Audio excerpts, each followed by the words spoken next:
आणि अशा या त्रिवेणी संगमामध्ये कोणत्या 3 नद्या आल्यात, हो की नाही? संगमावर का जातो आपण? पवित्र होण्यासाठी जातो. आणि आमचे शंभू महाराज म्हणतात, नाना तीर्थे भ्रमी चित्त नाही नामी तरी ते व्यर्थ, हो की नाही? नाना तीर्थे भ्रमी, अनेक तीर्थाला जातो, तिथे भगवंताचं दर्शन करतो, तिथे गंगेमध्ये स्नान करतो, पण मुखाचं हरिनाम, मुखामध्ये हरीचं नामच नाहीये. तर मग ती तीर्थयात्रा काय कामाची का दादा? काल तुम्ही अनुभव घेतला की आपल्या साई सेवा परिवार बीडचं निशाण संस्थांच्या अध्यक्षाच्या समोर चालत होतं.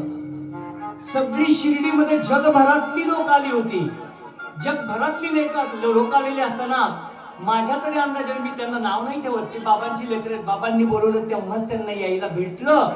परंतु त्यांच्याकडून चूक एक झाली की बोलवलं होतं बाबांनी, ते बाबांना विसरले होते. आणि तुम्हाला म्हणतो या काळ्या कभिन्न बाबाच्या नादी लागले होते.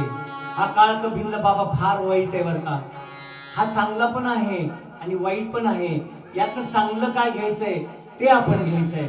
आणि फोटो काढण्यात आणि गप्पा मारण्यात आणि जिथे कुठे काहीतरी असेल तिथे मंडळी व्यस्त होती. परंतु आई सांगायला खूप आनंद वाटतो, आपली नाळवंडीची पण ही लेकरं सगळेजण आले होते. आणि अशा वेळेस बाबांनी काय केलं, श्री साई सेवा परिवार बीड यांच्याकडून शिर्डीची रुई जी आहे, रुई गावापासून, तुम्हाला शिर्डी रुई आता एकच झाले दादा. आणि त्या रुई गावापासून जो साई नामाचा जप भजन करून घेतलं, ते तुम्हाला तो समाधी मंदिरापर्यंत जाऊस तर करून घेतलं. आणि अशा प्रकारच्या शिर्डी, तुम्ही म्हणता ह्या महाराजाला बरंच मान लागतोय, हो की नाही? महाराजाला मान लागत नाही, कारण की दासानुदास मी तुमच्या सर्वांची सेवा करण्यासाठी आम्ही दास्यत्व पत्करलेलं आहे. मग तिथे तुम्हाला सांगतो, तिथे मानाची काय गरज आहे? परंतु साई सच्चरित्रामध्ये सांगितलंय की देवद्वारी मानव व्हावा आणि देवा पुढेच पदर पसरावा. एखाद्या कुणासमोर जर पदर पसरला तर तो आपली इच्छा पूर्ण करेल का? नाही होऊ शकत महाराज. आणि अशा प्रकारे देवासमोर जर आपण हात जोडले, आणि हा अनंत कोटी ब्रह्मांड नायक हा कसा आहे?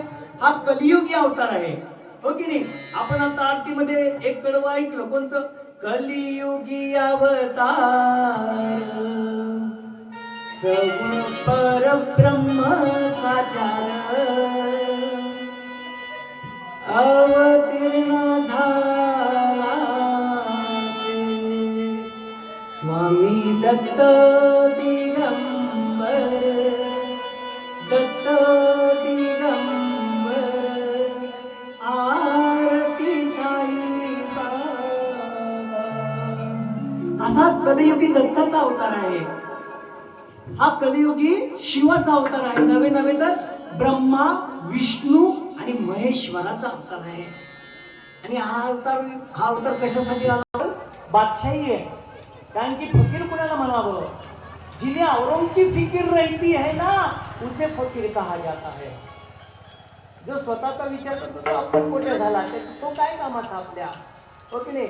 आणि असा हा जो अनंत कोटी ब्रह्मांड नायक कलियुगी दत्ताचा अवतार